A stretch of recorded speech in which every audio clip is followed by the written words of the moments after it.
আমি পদ্মজা পর্ব ৮০। পদ্মজা রান্নাঘরে জুলেখা বানুকে দেখে অবাক হলো।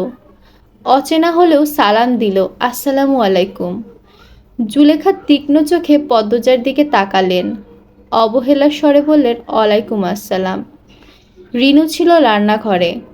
পদ্মজা রিনুর দিকে তাকিয়ে ইশারায় প্রশ্ন করলেন, অচেনা মহিলাটি কে?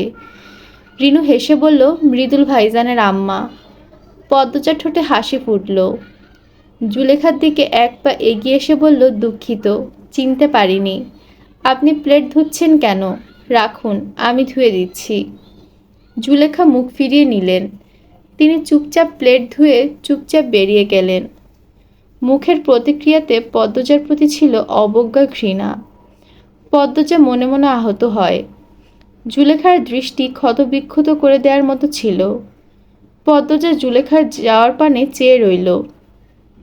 রিনু পদ্মজার পাশ ঘেঁষে দাঁড়ায়, ফিসফিসিয়ে বলল, আমার মনটায় কয় এই বেড়ির উপর জিনে আসর আছে। পদ্মজা রিনুর দিকে তাকিয়ে চোখ রাঙিয়ে তাকালো, বলল, উনি আমাদের বাড়ির মেহমান, মুখে লাগাম দাও রিনু। পূর্ণার জন্য খাবার নিতে পারবো? লতিফা শাড়ির আঁচল দিয়ে চোখ মুছতে মুছতে রান্নাঘরে ঢুকলো। পদ্মজার প্রশ্নের জবাব দিল, হ পদ্ম, নিতে পারবা। খারাপ, আমি দিতেছি। তুমি খাইবা কখন? পূর্ণা আর আমার খাবার একসাথে দিয়ে দাও বুবু। দিতাছি। রিনু জলদি ওই বাড়িটা দে। রিনুর বদলে পদ্মজা এগিয়ে দিল। খাবার নিয়ে উপরে যাওয়ার সময় পদ্মজাকে দেখে জুলেখা হাতের গ্লাস শব্দ করে টেবিলে রাখলেন। পদ্মজা বুঝতে পারে জুলেখার ঘৃণা ও বিরক্তি কারণ। বোধহয় গতকালের অপবাদ তিনি শুনেছেন। পদ্মজার ভয় হয়, পূর্ণার বিয়েটা হবে তো। জুলেখাকে দেখে মনে হচ্ছে বিয়ের কথা বলার অবস্থাতেও তিনি নেই। জুলেখার কপাল আর ভ্রু যুগল পদ্মজার চোখ আটকে যায়, যেন হেমলতার কপাল আর ভ্রু দেখছে সে, হুবাহু একই রকম। পদ্মজার বুকটা হু করে উঠে।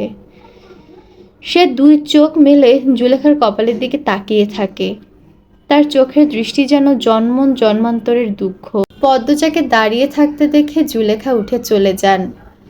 পদ্মজার সম্বিত ফিরল। সে দ্রুত সিঁড়ি বেয়ে ৩য় তলায় চলে গেল। পূর্ণা দুই হাতে একটি বালিশ জড়িয়ে ধরে পরম আবেশে ঘুমাচ্ছে। জুলেখার কপাল ভ্রু দেখে জেগে ওঠা ব্যথা পূর্ণাকে দেখে আরো বেড়ে যায়। হেমলতার যৌবনকাল পূর্ণার বর্তমান রূপের প্রতিচ্ছবি। সেই মুখ, সেই ঠোঁট, সেই গাল, নাকের পাটা মসৃণ, এত মিল দুজনের। পদ্মজা পূর্ণার মাথায় হাত রেখে হেমলতার কথা ভাবে। পুরনো স্মৃতিগুলো চোখের পাতায় জ্বলজ্বল করছে।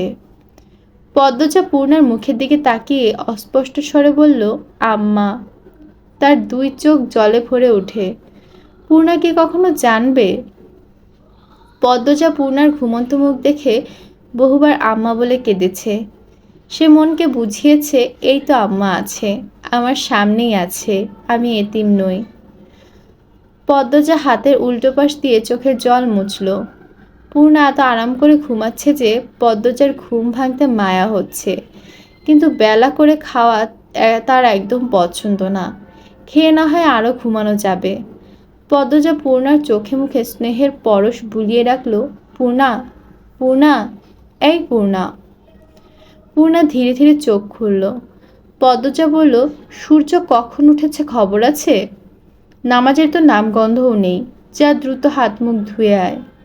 পূর্ণা অন্যদিকে ফিরে চোখ বুঝল। সে ঘুমে বিভোর। পদ্মজা আবার ডাকলো, জোর করে তুলে কলপারে পাঠালো। পূর্ণা ঘুমিয়ে ঘুমিয়ে কলপারে গেল। ফিরে এলো সতেজ হয়ে। ঘরে প্রবেশ করেই সোজা ল্যাপের ভেতর ঢুকে পড়ল। পদ্মজাকে আহ্লাদি স্বরে বলল, খাইয়ে দাও আপা। পদ্মজা বিনা বাক্যে খাইয়ে দিল। পূর্ণা না বললেও খাইয়ে দিত।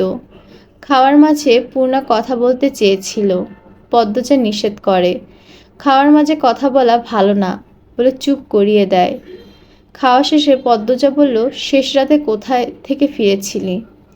পূর্ণা চোখ বড় বড় করে তাকায়, তার হেঁচকি উঠে যায়। পদ্মজা পানি এগিয়ে দিল। তাকিয়ে রইল সরু চোখে। পূর্ণা পানি পান করে মিনিয়ে মিনিয়ে বলল, আর যাব না।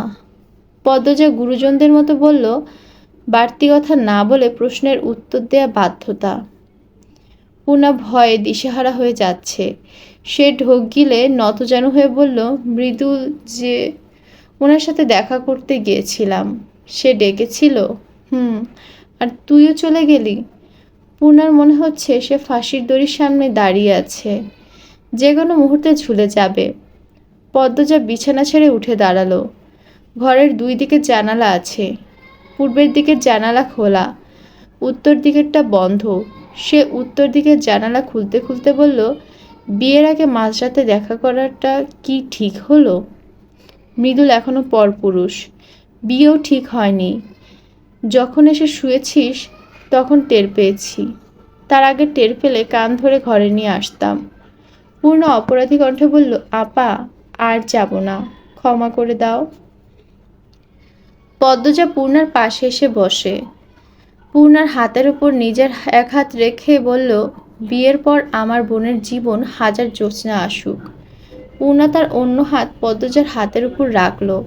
তারপর পদ্মজার চোখের দিকে তাকিয়ে রাখলো, আপা কি, তোমাকে কে মেরেছে? কেন মেরেছে? তুমি রাতে কেন কেঁদেছ? পদ্মজা তার হাত সরিয়ে নিল। চোখ মুখে কাঠিন্য ভাব চলে আসে। কঠিন গাম্ভীর্য রেখে বলল, প্রশ্ন করতে নিষেধ করেছিলাম।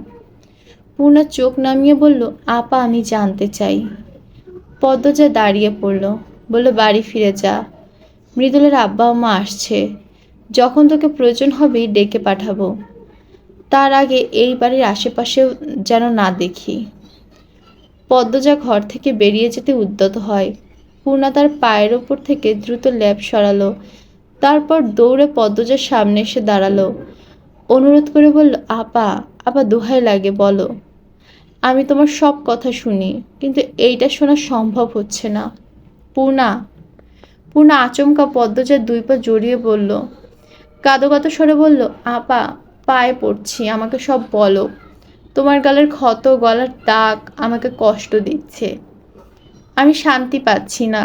কে তোমাকে কষ্ট দিয়েছে? কে এত বড় দুঃসাহস দেখিয়েছে আমি তার কলিজা ছিঁড়ব? পূর্ণার চোখের জল পদ্মজার পায়ে পড়ে। পদ্মজা পূর্ণাকে টেনে তুলল। পূর্ণার কাজল নয়ন দুটি জলের টইটুম্বর, যেন স্বচ্ছ কালো জলের পুকুর। পদ্মজা পূর্ণার চোখের জল মুছিয়ে দিয়ে বলল, কাঁদুনি? পূর্ণা পদ্মজাকে জড়িয়ে ধরে। পদ্মজার শরীরে সে মা মা গন্ধ খুঁজে পায়। সে ছোটবেলা থেকে পদ্মজা তার জীবন, তার আনন্দ। পদ্মজার গলার কালশিটে ডাকটা যেন তার বুকের আঘাত। রক্তক্ষরণ হচ্ছে ক্ষণে ক্ষণে। পদ্মজা পূর্ণাকে অপেক্ষা করতে বলে নিজের ঘরে যায়। আলমগীরের দেয়া খাম নিয়ে আসে। দরজা বন্ধ করে পূর্ণাকে নিয়ে বিছানার উপর বসলো। তারপর বলল, আমি জানি আমার বোন বড় হয়েছে, সেই সাথে ধৈর্য ও জ্ঞান বেড়েছে। আমি একটা কারণে তোকে সব জানাবো, যাতে সাবধানে থাকতে পারিস। আমি চাই সব জানার পর তুই নিজে থেকে কোনো সিদ্ধান্ত নিবি না। আমি যেভাবে বলবো সেভাবে চলবি। রাজি? পূর্ণা বুঝতে পারছে সে ভয়াবহ কিছু জানতে চলেছে। উত্তেজনায় তার গায়ের পশম দাঁড়িয়ে পড়েছে। পূর্ণা বলল, রাজি। পদ্মজার হাতের খামটা পূর্ণার দিকে বাড়িয়ে দিয়ে বলল, 3টা চিঠি আছে, 3টায় আলমগীর ভাইয়ার লেখা। আমি গতকাল পড়েছি, মন দিয়ে পড়বি, অনেক কিছু জানতে পারবি। আর যতটুকু বাকি আছে আমি বলবো। পূর্ণা প্রবল আগ্রহ নিয়ে খাম 3টি খুলে চিঠি বের করল। পদ্মজার কথা মতো প্রথম চিঠির ভাঁজ খুলল। বোন পদ্মজা, সালাম নিও। তোমার প্রতি কৃতজ্ঞতার শেষ নেই আমার। সেদিনের রাতে তোমার আগমন আমার জীবনে নিয়ে এসেছে আনন্দ, পৌঁছে দিয়েছে আলোর জগতে, যে জগতে বাঁচার জন্য পিছনের প্রতিটি মুহূর্ত অসহনীয় যন্ত্রণায় কাটিয়েছি। জানি না এত পাপ করার পরও করুণাময় কেন আমার প্রতি এত উদার হলেন। তিনি চেয়েছিলেন বলে তুমি ফেরেশতার মতো হাজির হয়েছিলে, বাঁচিয়েছিলে আমাকে আর রুম্পাকে। যখন তুমি এই চিঠিটা পড়ছো তখন তোমার অবস্থা কি আমি জানি না। হয়তো সব জেনে গিয়েছো, নয়তো এখনো অন্ধকারে ডুবে আছো। যদি অন্ধকারে ডুবে থাকো তাহলে আমি তোমাকে আলোর সন্ধান দেব। সব জানার পর সিদ্ধান্ত তোমার। চিঠিটা বোধহয় বড় হয়ে যাবে, 1 পৃষ্ঠাতে হবে না। ধৈর্য ধরে সবটুকু পড়ো। আমি তোমাকে একটা তিক্ত দীর্ঘ গল্প শোনাবো। গল্পটার কেন্দ্রবিন্দু আমির হলেও জড়িয়ে আছে অনেকেই। যখন আমিরের জন্ম হয়, কাকিয়াম্মার পর সবচেয়ে বেশি খুশি হই আমি। কাকিয়াম্মা বড় দুঃখী ছিলেন। কাকা মারধর করতেন খুব। নিজ চোখে কাকিয়াম্মাকে বিবস্ত্র করে মারতে দেখেছি। আমার ছোট বোন লজ্জায় মিয়ে গিয়েছিল। লুকিয়ে কেঁদেছিলাম, কিন্তু কাকা বা আব্বা কাউকে এতটুকু মায়া করতে দেখিনি, লজ্জা পেতে দেখিনি। তাদের চোখে মুখে সর্বক্ষণ হিংস্রতা ছিল। আমি খুব ভয় পেতাম আব্বাকে, ভীতু ছিলাম। আমার কাছে আমার আব্বা কাকাই ছিল ভূত রাক্ষস।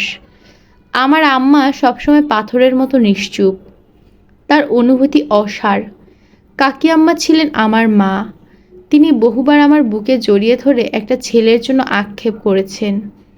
কাকিয়াম্মা বলতেন সেই ছেলে এসে নাকি কাকিয়াম্মার সব দুঃখ ঘুচে দিবে। যখন সেই ছেলেটা এলো আমি অনেক খুশি হই। এবার বুঝি কাকিয়াম্মার কষ্ট কমবে।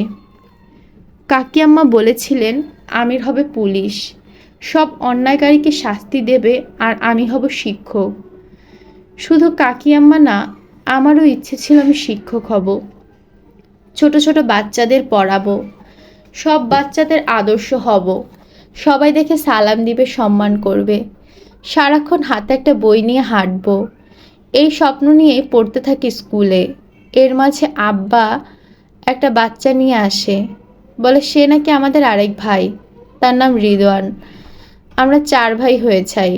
আমি, জাফর, রিদওয়ান, আমির একসাথে এক স্কুলে পড়ছি। রিদওয়ান আমির এক শ্রেণীতে ছিল। ছোট থেকে আমিরের শরীরে ছিল অবাক করার মতো শক্তি। ওর মেধা ছিল ধারালো। আমরা সবাই ধরে নিয়েছিলাম আমির পুলিশ হবে, অনেক বড় পুলিশ হবে, পুরো দেশ চিনবে। ঠিক তখনই আমাকে আর জাফরকে দাঁড় করিয়ে দেয়া হয় অভিশপ্ত এক কালো জীবনের সামনে, যে জীবনের টাকা, নারী আর রক্তের খেলা চলে।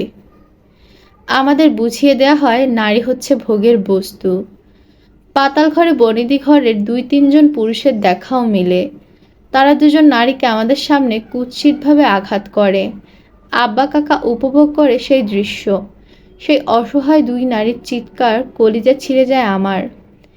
আব্বা আর কাকার পায়ে পড়েছি যাতে তারা ছেড়ে দেয়, কিন্তু ছাড়েনি।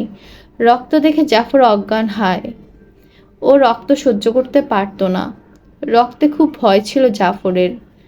একটা 13 বছরের মেয়ে বাঁধা অবস্থায় আমার হাতে তুলে দেয়া হয়। আব্বা আমাকে বুঝায় মেয়েটার সাথে কি করতে হবে। জানতে পারি বাড়ির পিছনে জঙ্গলে অবস্থিত এই পাতাল ঘরের অনেক বছরের পুরনো। আমাদের বংশের প্রতিটি পুরুষের একমাত্র পেশা পতিতাবৃত্তি এবং নারী ধর্ষণ। আমাদের অঢেল সম্পত্তি পতিতাবৃত্তির টাকায় করা, নারী বিক্রির টাকায় করা। এরকম বাধ্য হয়ে আমাকে অভ্যস্ত করে দেয়া হয় এই পথে। ঘৃণায় বমি করেছি অনেকবার। ধর্ষণের পর কুড়াল দিয়ে কুপিয়ে হত্যা করার মতো মেয়েগুলোকে। আমার জীবন হয়ে ওঠে দুর্বিষহ, তবে ঘরে ফিরে শান্তি লাগতো। আমির ছিল সেখানে। আমিরের দুষ্টুমি আমাকে খুব হাসাতো। আমিরের একটা দোষ ছিল, ও রিদনকে খুব অত্যাচার করত। দুজনের সম্পর্ক ছিল সাপে নেউলে। সে যাই হোক, আমিরের সঙ্গ ছিল শান্তির। ওর চঞ্চলতা, সাহসিকতা ছিল মুগ্ধ করার মতো। আমির সেই শান্তিও একদিন নষ্ট হয়ে গেল, যেদিন নানা বাড়ি থেকে ফিরে পাতাল ঘরে প্রবেশ করে রিদওয়ান আর আমিরের উপস্থিতি দেখি। আমির একদম পুরোদমে 15 বছরের একটি মেয়েকে পেটাচ্ছিল। আমিরের চোখে মুখে হিংস্রতা আমাকে অবাক করে দেয়। আমি কিছুতেই মানতে পারছিলাম না আমার প্রিয় ভাইয়ের এই রূপ, এই জীবন। এর পরের কথাগুলো তোমার জন্য খুব কষ্টের হবে পদ্মজা। দয়া করে প্রাণ ভরে নিঃশ্বাস নিয়ে আবার পড়া শুরু করো। পূর্ণা থামে। তার শরীর কাঁপছে, অস্বাভাবিকভাবে কাঁপছে। সে ছলছল চোখে পদ্মজার দিকে তাকায়। তার চোখে খুব ভয় ঘৃণা। সে স্পষ্ট স্বরে উন্মাদের মতো ডাকলো, আপা, এই আপা। পদ্মজা পূর্ণার এক হাত শক্ত করে ধরল, বলল, ভাইয়া আমাকে যা বলেছেন তাই কর। প্রাণ ভরে নিঃশ্বাস নে। পূর্ণার চোখ বেয়ে জল গড়িয়ে পড়ে, তার মাথা ভন ভন করছে, শরীর যেন নিয়ন্ত্রণ হারিয়ে ফেলেছে। সে পদ্মজার এক হাত শক্ত করে ধরে জোরে নিঃশ্বাস নিল। বুকে অপ্রতিরোধ্য তুফান বয়ে যাচ্ছে। আমির তার কাছে আপন বড় ভাই, সম্মানীয় বড় ভাই। এই ব্যথা সহ্য করতে পারবে না সে। পুরো শরীরের তীব্র ব্যথা অনুভূত হচ্ছে।